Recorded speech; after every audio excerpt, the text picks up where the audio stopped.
Hey, beautiful people, it's Tammy here. I got a message yesterday from an incredible woman who I've known for a fairly long time, and she thanked me for doing the work that I was doing and sent a post that she thought it reminded her of me, and what I've been doing, the journey of self-evolution and sharing it. And I think I've been sharing a lot of my journey for at least 5 years. And I believe, like I said in the title, that the most important thing you can ever learn in this lifetime is not from a book, rather, it is from within. And that is to learn about you and who you are. And it's never an end destination, it's a continual journey.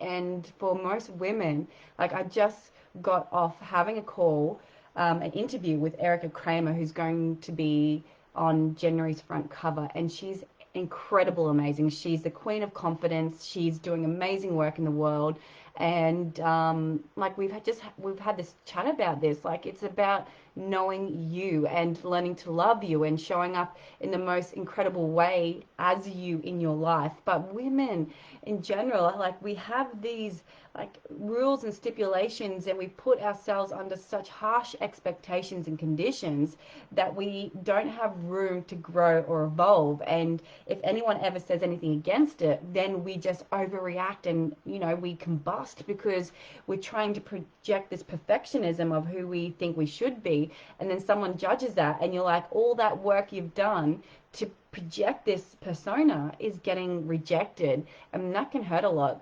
And I feel as we self-develop and we grow along in our journey and we become more ourselves, we gain this inner self-confidence. And it's not through just going I'm confident, it's through doing many uncomfortable things. And Erica has a book coming out called Confidence Feels Like Shit, and how what it feels like when growing the confidence. Like it's not a destination either, it's like it's a continual practice. And it's amazing talking to women like Erica, who again have gone through so much in their lives and are now doing incredible work in the world.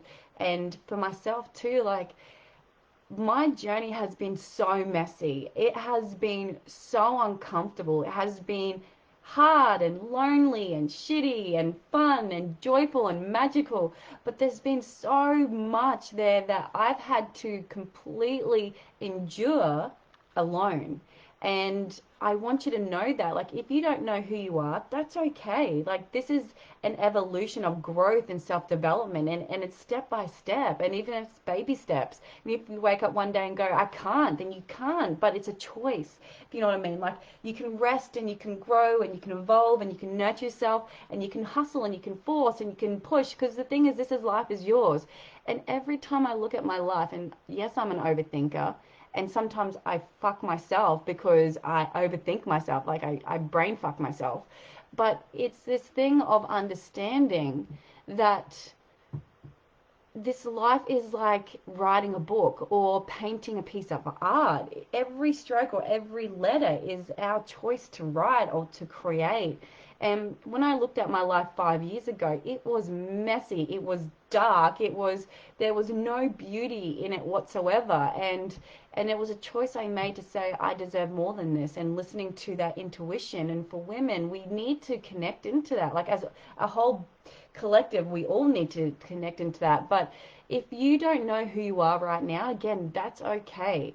But be willing to delve and ask yourself different questions, and get Erica's book if you're wanting to work more into that, because it is a frame of her work. So it's like you're being coached by her, and it can help you. But otherwise, just start journaling, start asking yourself questions, and start seeing what comes out. Because once you understand who you are, how you think, what how you respond, how you react, all that kind of stuff, life gets a bit easier.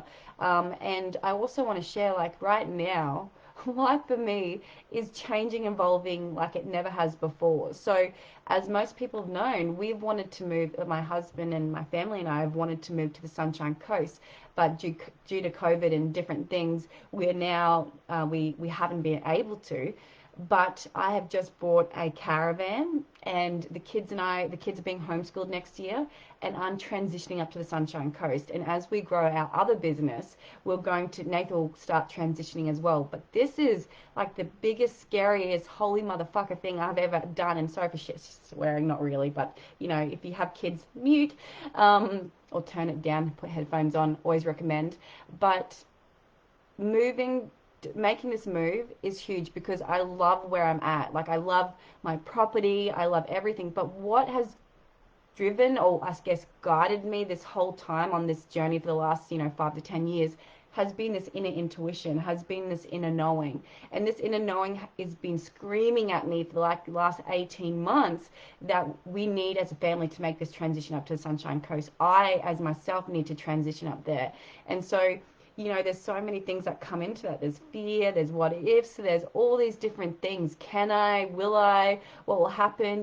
Not having Nate there, because I've also seen, how much I rely on him to help me make decisions and do all this kind of stuff. So, life isn't meant to be just clear and cut. It's this ever evolving journey of highs and lows and experiences and challenges and lessons and all that kind of stuff. But if we aren't willing to get uncomfortable, we aren't willing to live to the fullest, we aren't willing to experience change and growth within ourselves. So wherever you are not alone. I have been on this journey for, like I said, I've done my own diploma, or let's say PhD in self-development and of Tammy Pike. So I know more about me, but I still have to go on this, ever-growing journey. So I just wanted to send every woman or every person who's listening to this who is struggling with depression, anxiety, not knowing who you are, where you're at, start researching, be empowered. Like, come on, like, go and find what is it you need. Is it working with a coach? Is it working and doing women's work? Of course it's doing women's work. We all need to, do that inner work, but also the collective work. Going and being around a safe space where you can express yourself, because 9 times out of 10, most women are suppressed. We have held our feelings, our emotions, our reactions, our trauma, our challenges. We've held in everything, our limiting beliefs. We keep them all in a here. So this is just, not a cultivating space. Like, it's toxic. So remember to seek what it is that you need. Research. Put the question out there. What is it you need? Ask for that. Can you recommend? Who do you think? Find a connector. Do the work to be able to do the work, to be able to live the life that you truly live. So I'm going. I hope you have an amazing day. Sending you all so much love, and I'll talk to you later. Bye.